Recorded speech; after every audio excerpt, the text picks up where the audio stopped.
Yeah. So anytime somebody says the price measured in fiat dollars, I almost cringe because it tells me they're reinforcing a world that is based on stealing money, based on essentially value not going to where it should go through the free market force, and that construct that they're living in is reinforcing and making their entire lives worse. Crypto fam, welcome back to the channel. Aaron from the Bitcoin Bros here. And as you just saw in that clip, Jeff Booth saying that if you're not invested in the Bitcoin, it will make your life worse. And you shouldn't really be worried about the price of BTC. And he's going to be talking about that in today's clip. He's also going to be talking about how artificial intelligence plays into part with Bitcoin and how AI is actually going to help Bitcoin in the long run. And he also talks about whether you should be buying real estate right now or you should be buying Bitcoin. He gives all of his thoughts. This is from a recent interview he did over on Natalie Brunell's channel. Shout out to her. There is definitely a lot of useful information. You guys should watch this one to the end. If you guys want to check out our Patreon for our exclusive content and trade signals that the Bitcoin Bros do, you can check that out. That will be in the comment section below. But let's go ahead and see what Jeff has to say in today's video. So I see Bitcoin very different than most people do, and it attaches to virtually every kind of from there everything else. And from my book that you could simplify the entire book and essentially the natural state of the free market is deflation, and technology would make that deflation happen at a way faster rate, at an exponential rate. And that deflation shouldn't be feared, because what it actually is the productivity flowing to us so that we can live abundant lives and do what we want. So that's the natural state of the market.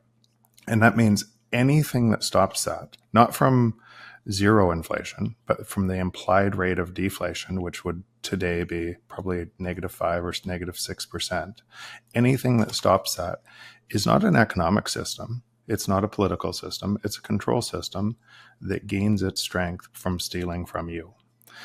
And so once you understand that that is true, and I haven't found one person to debate me on that, the natural state of a free market is deflation. So once that that is true, then as a derivative, everything else from the existing system is stealing from you. The political system, as we get locked into who's better at stealing from you, that's really what you're arguing. Who gets the benefits of this theft that comes from you in the end? And so Bitcoin stands as the only thing that I've found that I've been able to that can protect you from that. And it stands, and it's that because it's not a coin. It's a protocol bounded by energy. It's an open, decentralized, and secure protocol bounded by energy. And it doesn't care if you want to price it through currency or through pieces of paper that are being manipulated. It doesn't care. It just keeps on moving forward. So relative to Bitcoin, all prices are falling and will forever, because it's the only free market force that is in existence, and everything tethered to the other system is not. It's a control system. If you're measuring Bitcoin from a system that has gained all of its wealth, and actually I would even say gained its wealth, protected its wealth from financialization of assets, including stock market, and if you're on top of that, and you've seen financialization, and you think financialization is the free market, then you're likely to see Bitcoin and see, how do I financialize more things and prices that keep going up? And most of our economy, or the majority, is now financialization. And but all of those things, and I can just do a simple equation, and in Bitcoin, in my house was $1.4 million 4 years ago. It's now $2.1 million in fiat pieces of paper, but relative to Bitcoin, it was 300 Bitcoin 4 years ago, and now it's today's price 26 Bitcoin. And so in 4 years, my house will be worth 2 Bitcoin. And so if you want to take your Bitcoin to buy a house because you want the house now, that makes sense, but realize you're overpaying because of the financialization for the house, because the house relative to Bitcoin is falling to its utility value, like all things will in the free market. Just take AI as an invention by us, created to serve us. It's a tool. And it's a free market tool that gets better and better over time. And relative to Bitcoin, it means all prices are falling faster to the marginal cost of production. Relative to the other system, you're going to see prices, they have to climb. And they have to, and as they climb, there is no free market when money is manipulated at this rate. So because the money is, so that means, and I'm going to back up because this is so important. Just keep saying, like, over and over and over again, the natural state of the free market is deflation. And once you understand that, then you understand everything else is stopping it. And if you think your prices are going up, and if you think this politician and this is going to be growth, like, listen to politicians talk about growth today. They're talking about their productivity growth is faster deflation. So what they're actually talking about is, we're going to manipulate money faster to steal more money from you. Mm-hmm. They're not talking about growth at all. So just keep going. The natural state of the free market is deflation. Then everything that stops it is not a political system. It's not an economic system. It's a control system.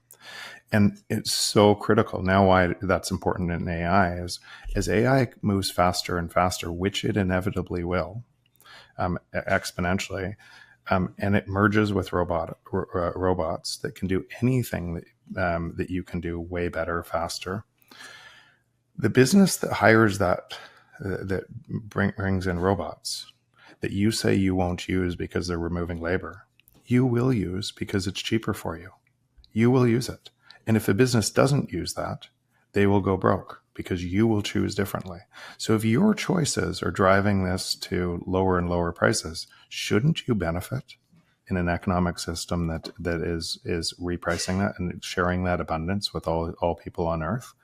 That's what Bitcoin is doing. So Bitcoin is, and if you just took kind of $900 trillion balance sheet, which is the world's balance sheet today, and there's 21 million Bitcoin, then the implied value, as long as it stays decentralized and secure, of Bitcoin is about $43 million per Bitcoin today.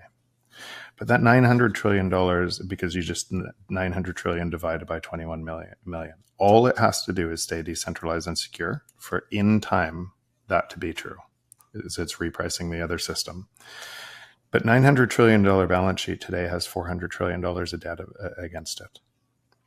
And that debt is already insolvent. And if it was actually marked to market, the balance sheet of the world wouldn't be 900 trillion. You'd have a cascading collapse. All real estate prices, banks would fail, everything would collapse. Mm-hmm. So the only reason it's 900 trillion, essentially what you're measuring the world through, and you're part of that ledger, the only reason it's 900 trillion is because you think the debt is solvent, and you will vote for somebody who manipulates money instead of allowing a collapse. What does that mean? That means probably 4 or 5 years from now, the $900 trillion balance sheet won't be 900 trillion. It would be 2 quadrillion. And then if Bitcoin versus that balance sheet and the cost of living from there was 90 million terminal value of Bitcoin, it would be the same purchasing power, right? But the more important part is what I'll say here. Prices fall forever. So relative to Bitcoin, your $43 million purchasing power and terminal value today buys more and more forever, because prices will fall relative to it forever. So as a general case, if you just say, how much do I own of the ledger, the 900 trillion today, and make sure you own at least that in Bitcoin. And then as you start to understand this more, you start to understand what's happening, start to move some of your time from the system that's co-opting your attention to the system that's uniting people and building to truth, hope, and abundance. And you'll find yourself more happier as you do that, because it's consistent where we are going as a society.